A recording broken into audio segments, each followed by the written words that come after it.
On the 4th of November 2013, an international symposium on agriculture in East Africa was held at Serena International Centre in Kampala, where over 400 delegates from the 5 partner states and beyond attended. The symposium, under the theme Agricultural Development, Lessons from the Last 50 Years and Prospects for the Future, was organized by Kilimo Trust in partnership with the Association for Strengthening Agricultural Research in East and Central Africa, ASARECA. Kilimo Trust is an independent organization that promotes regional solutions to local problems to make agricultural markets work better for the reduction of poverty and elimination of hunger across the East African region. We felt that when Kenya celebrates its 50 years of independence on the 9th of December, all the EAC partner states, which is Burundi, Kenya, Rwanda, Tanzania and Uganda, would have celebrated 50 years.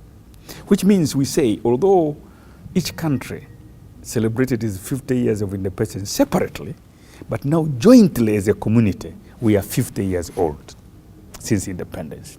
So our first objective was what succeeded in agriculture during the 50 years and why.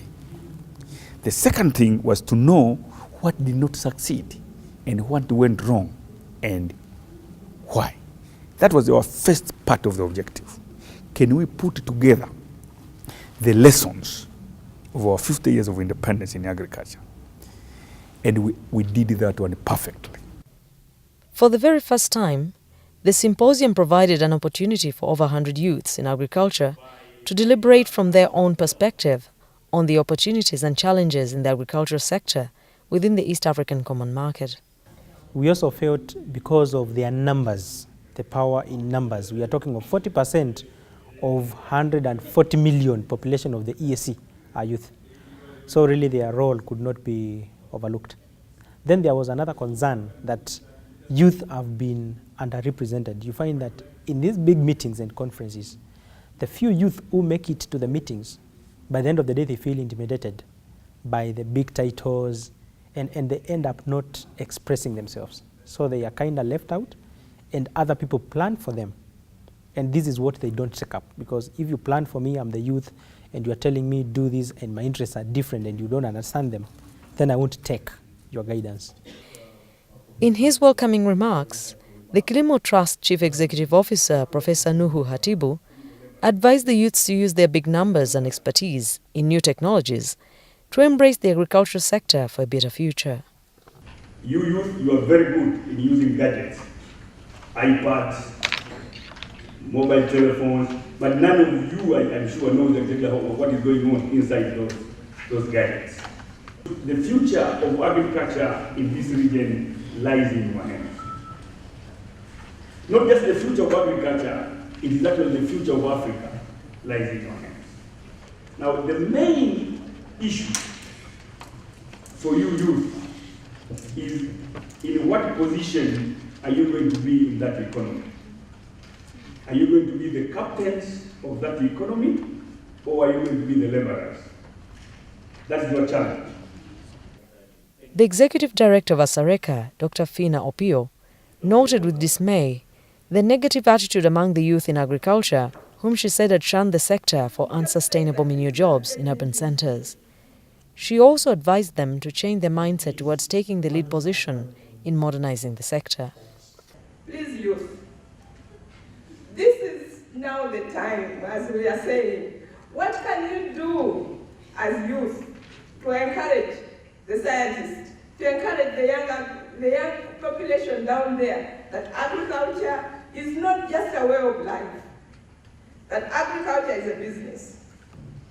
Can you turn what you've studied, what you have been taught, and get out and use that one in creating your own business?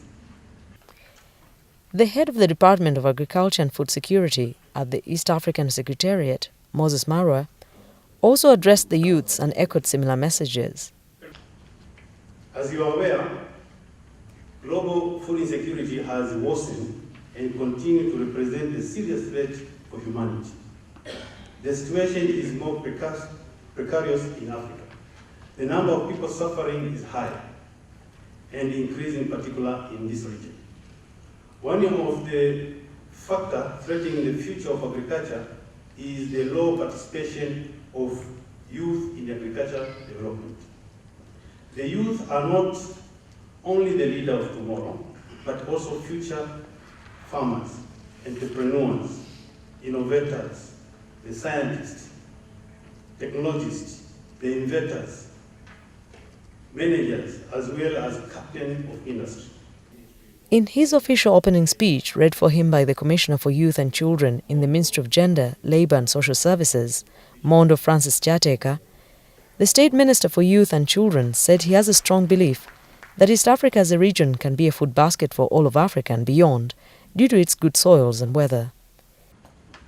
And with the type of good soils that we have in East Africa, with the good weather, with the flora and fauna, with enough manpower,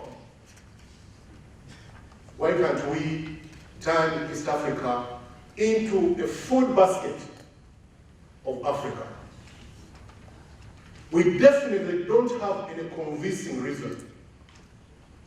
If we spend the energies that young people have in the right way, then we can produce more food than we need.